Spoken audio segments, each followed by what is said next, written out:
धार्मिक पर्व मनाते हैं उसमें सबसे उत्तम है ये पर्व।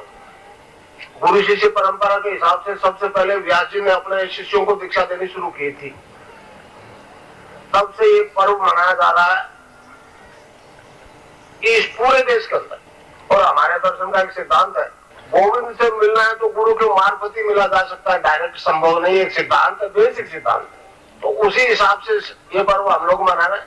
और कलयुग के गुणधर्म के कारण से एक हमारा देश, हमारा धर्म एक पतन के काल से गुजरता हुआ आ रहा है। अभी 2000 साल नहीं हुए जिन धर्मों का जन्म हुआ है उनका बोलबाला है। मैं उन्हें पैगंबरवादी धर्म कहता हूँ, पैगंबरवादी, और हम ईश्वरवादी उनके मुंह की तरफ देख रहे हैं। ये सच्चाई है। तो प्रकृति का सिद्धांत है उत्थान और पतन, उत्थान और पतन। ये संस्कृति का उत्थान होता है, पतन होता है, उत्थान होता है, ये होता आ रहा है। मगर इस वक्त जो जिस स्थिति तक हम गिर चुके उतनी गिरावट आज तक कभी नहीं आई हमारे धर्म। स्वामी विवेकानंद जी ने इस बारे में एक जगह कहा है अमेरिका में कि 2 घड़ी की काल रात्रि जिसमें हम जितने नीचे गिरे हैं आज तक नहीं गिरे। परंतु एक ही सेंटेंस में कंटिन्यूशन में क्या दिया कि इसके बाद जो उत्थान होगा, मुझे बने स्वामी विवेकानंद जी की, कि पहले की गिरावट और पहले के उत्थान जो हुए हैं, तो पहले वाला उत्थान जो हो चुके हैं वो गाय के खुर के समान छोटे दिखेंगे, इतना इस देश और धर्म का उत्थान होगा। अब ये शुरू हो गया। अब जब गिर रहे नीचे जमीन पे पहुंच गए, अब नीचे कहां जाओगे? स्पेस ही नहीं बचा और काल चक्र नहीं रुकता, फिर वो उत्थान चक्र शुरू हो जाता है। तो इस देश का उत्थान चक्र शुरू हो गया, इस धर्म का उत्थान शुरू हो गया। अब ये शैव सिद्धांत है, मैं जिस बात को आपके सामने कह रहा हूं, मैं एक शैव का चेला हूं। योग के आदि गुरु तो भगवान शिव, नटराज कहते हैं उनको। तो अब जो कुछ आज शैव धर्म से चल रहा है, मैं आपको कहूँ शैव धर्म दो भागों में बंटता है। एक योगी, दूसरा वेदांती। योग से इस शरीर रूपी लेबोरेटरी में योग से परीक्षण जो होता है उसका जो रिजल्ट मिलता है उसको लिपिबद्ध कर देते हैं साइंस में, जैसे सूत्र परीक्षण से सूत्र बनते। इसी तरह से हमारे योग में भी जो परीक्षण होता है उससे सूत्र बनते। और वो सूत्र बन चुके, उनको पढ़ के तो सुनाया जा रहा है, मगर योग गायब हो गया। योग गायब हो गया तो इसी के प्रकृति का सिद्धांत है, पतन का काल चल रहा है। अब ये योग शुरू हो गया। अब भारतीय योग दर्शन में जिस योग की बात है उसका मूल उद्देश्य होता है मोक्ष। में आपको बताऊं, योग का मूल उद्देश्य मोक्ष है, रोग है ही नहीं। मगर आज तो योग करवाया जा रहा है रोग ठीक करने के लिए। फिर ठीक क्यों नहीं होते? योग का सीधी सादी भाषा में अर्थ होता है, योग का मतलब होता है प्लस, आत्मा और परमात्मा का, मतलब आत्म साक्षात्कार मनुष्य का। मतलब उस स्थिति में जब साधक पहुंच जाता है समाधि में, समाधि सोने के बाद में सीधा आदमी यहाँ पहुंच जाता है। फिर यहाँ तो दुख कष्ट तकलीफ कुछ भी नहीं है। इसलिए उस स्टेज तक पहुंचने के लिए, समाधि होने के लिए पूर्ण शांति जरूरत है। सारे रोग मिटने चाहिए, शारीरिक रोग मिटना चाहिए, मानसिक रोग मिटना चाहिए, सभी भौतिक समस्याओं का समाधान होना चाहिए। मगर हो नहीं रहा, ये बात भी सत्य है। मैं तो कई जगह कहता हूँ भगवान के नाम स्मरण से इस जन्म में अगर लाभ नहीं हो तो अगले की क्या गारंटी है?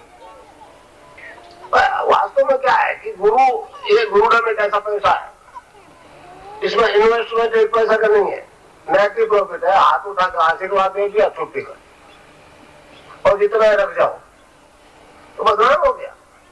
और इतने गुरु हो गए, इतने गुरु हो गए, मुझे बहुत आश्चर्य होता है। अब समझ नहीं आता कलयुग है इसलिए लोग मानते हैं ऐसे लोगों के पास ज्यादा रहते होते। तो इस वक्त संसार भर, पूरे संसार में 1/3 पॉजिटिव अप्रोच के लोग हैं, 2/3 नेगेटिव। और तो मान के चलता हूं कि मैं तो माइनॉरिटी का गुरु हूं, मेजोरिटी का नहीं है। नहीं इस टाइप के लोग जितने हैं विश्व स्तर पर है। तो अब मैं आपको मंत्र बता दूं, आप उसको खुला बता सकते हो जिसको चाहो। अब ये लाइव हो गया, पूरे आपके रिश्तेदारों को बताइए जो मैं अभी बता रहा हूँ, इसमें अब कोई रोक नहीं है। हर जाति के लोगों को बताइए। वैसे में आपके कोई लोग हैं तो उनको लिख के भेज दीजिए। अभी दीक्षा के पेपर आपको बन जाएंगे। एक छोटा सा शब्द है, बीज मंत्र है। बीज मंत्र इसलिए कहा है इसको कि बरगद के पेड़ का बीज राई के दाने जितना 1 किलोमीटर फैलेगा, उस बीज में दिखता है क्या? तो ये कै आधा लय में मिला हुआ, बड़ी की मात्रा और बिंदी, उसको बोलते हैं क्लिंग। कई लोग क्लीम में बोलते, क्लीम में नहीं, क्लिंग। अंग, अंग बोलो। आप अभी बोलो अंग, तो यहाँ स्ट्रोक लगेगा, अंग यहाँ स्ट्रोक लगा। तो उसको जपने के लिए हमारे संतों ने उसको जपाया, बताया cling creation cling, cling creation cling, cling creation cling. एक दो कबीर ने कहा, कबीरा धारा आगम की सतगुरु दिए लिखा है, उल्टता ही पड़ी सजा। धारा को उल्ट को तो राधा हो गया, उल्टता ही पड़ी सदा स्वामी संग लगाए। उसने भी ये कहा कि राधा और कृष्ण का नाम ही जपो।